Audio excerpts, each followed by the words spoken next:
Hare Krishna. Hello friends, how are you all doing? I hope you all are doing well. This is Ritendra, I am preacher of Srimad Bhagavad Gita, and this is very special video in which I am going to talk about the transmigration of the soul from the birth to death, from the boyhood, youth and also old age.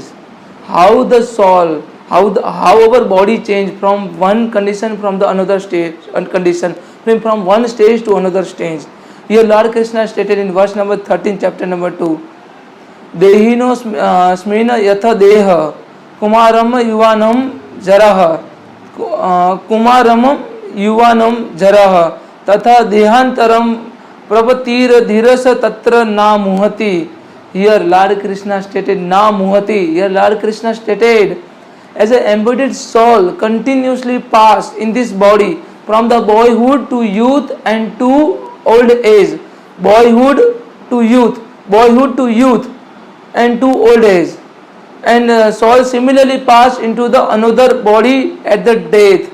A sober person is not bewildered by such a changes. The sober person, the person who has a knowledge about the transmigration of the soul from the one body to the another body, that person will never get any kind of lamentation and will never get any kind of bewilderment of the changes of the body from the one state to another state. Since every living entity is individual soul, and each is changing his body every moment. We are changing our body each and every moment and manifesting something is a child, and sometime as a youth, and sometime as a old man, and at the some spirit soul is there and doesn't change and doesn't undergo any change, and this individual soul is finally changed the body at the death and transmigrated into the another body. The individual soul will change from the transmigration, like a transmigration, and change into the another body, get into the new body. And since there is it is a sure to have another body in the next birth, either material or spiritual. It is very sure. The person who took a birth is sure to die, and person who die will surely take a birth again and again. And there was no cause for lamentation by Arjuna on account of the death, neither for Bhishma nor for Drona, and for whom he who so much concerned. Rather he should rejoice for their changing bodies from the old to new one, and thereby rejuvenating their energy. Such a changes of the body account for variety of enjoyment or suffering. Suffering according to the one's work in life. According to karma, we are getting suffering. We are getting suffered. We have been suffered because of our karma. If someone left you because of your karma, someone will stay with you because of your karma. If you change your karma, if you understand the transmigration of the soul, you will never get any kind of bewilderment of the transmigration of the soul from the changes of the material body. Our body has been changed each and every moment.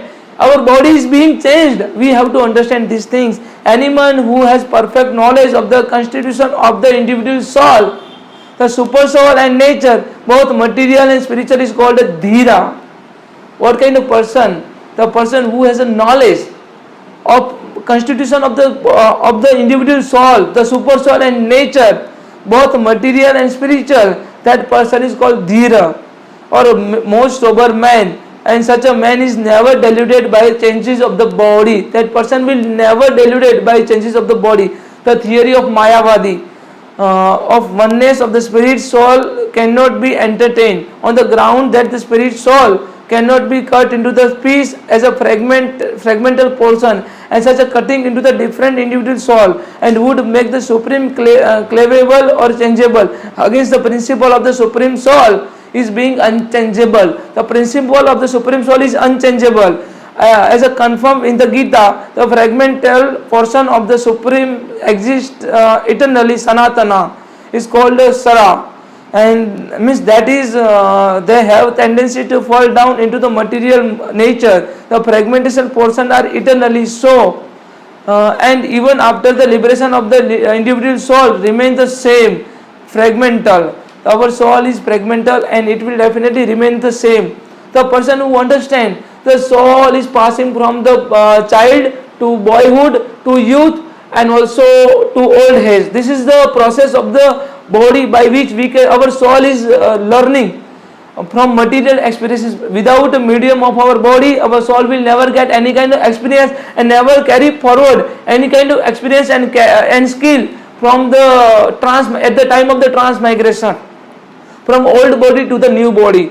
Lord Krishna further stated in verse number 14, मात्र स्पर्शस्तु कौन्तेय शीतोष्ण सुख दुखे सदा अगम पायिनो नित्य तिथि कक्षा भारत अगम पायिनो नित्य तिथि कक्षा भारत नित्य तिथि कक्षा Bharat Partha arjuna listen it very carefully. मात्र स्पर्शस्तु कौन्तेय शीतोष्ण सुख दुखे सदा मात्र स्पर्शस्तु कौन्तेय शीतोष्ण सुख दुखे सदा अगम पायिनो नित्य तिथि कक्षा Bharat.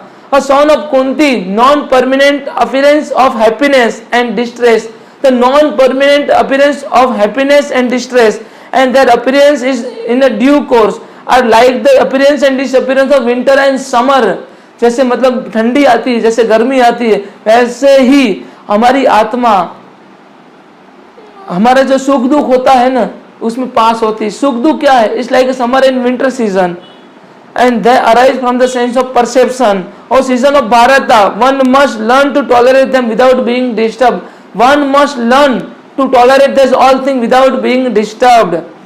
We don't have to disturb by material change. We don't have to disturb if there is happiness, and we don't have to disturb if there is a distress, and if we don't have to get a supreme happiness, or we don't have to elevate ourselves when there is happiness. We have to keep ourselves equiposed in all the condition. If we are able to keep ourselves equiposed in all condition, then we will definitely get the supreme person with Godhead, Lord Krishna.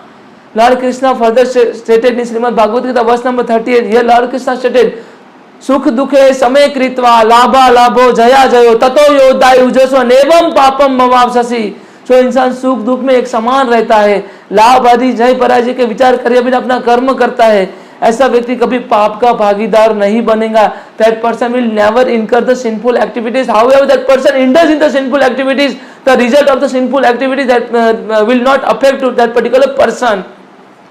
In the proper discharge of the duty, one has to learn to tolerate non-permanent appearance and disappearance of the happiness and distress. Happiness and distress both are non-permanent. They will disappear like a summer and winter season. There's the happiness and distress are only sense of perception. If something will happen as per our desire and expectation, then we will surely get a happiness, and something will not happen as per our desire and expectation, then we will get a supreme distress. So we just have to understand, and according to Vedic injunction, one has to take his bath early in the morning, even during the month of Magha, January and February. It's very cold at the time, but in the spirit of the man who abide by the religious principle does not hesitate to take bath. Similarly, woman doesn't hesitate to cook in the kitchen in the month of May and June, the hottest part of the summer season. One has to execute his duty in spite of the climate inconvenience. One has to execute his prescribed duty. Lord Krishna further stated in verse number 8, chapter number 3, Karma Yoga. Lord Krishna has stated, नियतम कुरु कर्म त्वं कर्म जाया हि अकर्मण शरीरे यत्रपि च तेन परिषद्यते न तु अकर्मण. You have right to perform your prescribed duty. You have to perform your prescribed duty.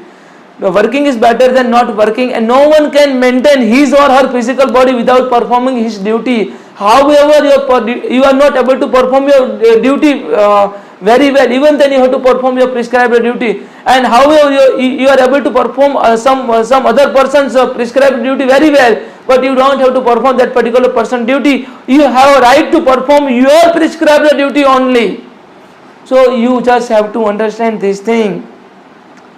Lord Krishna further stated in verse number 15, यही न व्यथन्ते पुरुषो पुरुष वर्षः सम दुख सुख धीरे सोम अमृतत्वा कल्पते. Oh, best among the men, Arjuna, the person who is not disturbed by happiness and distress, is steady in both, is certainly eligible for liberation. Som amruta kalpate. The particular person is eligible for liberation. The person who is not disturbed by happiness and distress, the person who is not disturbed by happiness and distress, steady in both condition, equally treating whether that particular person has a supreme wealth and whether the particular person doesn't has anything. the particular person is treating all the people equally without making any kind of discrimination, without showing any kind of egoism. Only that kind of person is known as a sage of steady mind, and the person who is sage of steady mind will surely eligible to get a liberation, to get a supreme abode of Lord Krishna. So we just have to understand these things. I hope you all can understand. If you are having any questions, any doubt, then please kindly put a comment. Thank you so much. Hare Krishna. Radhe Radhe.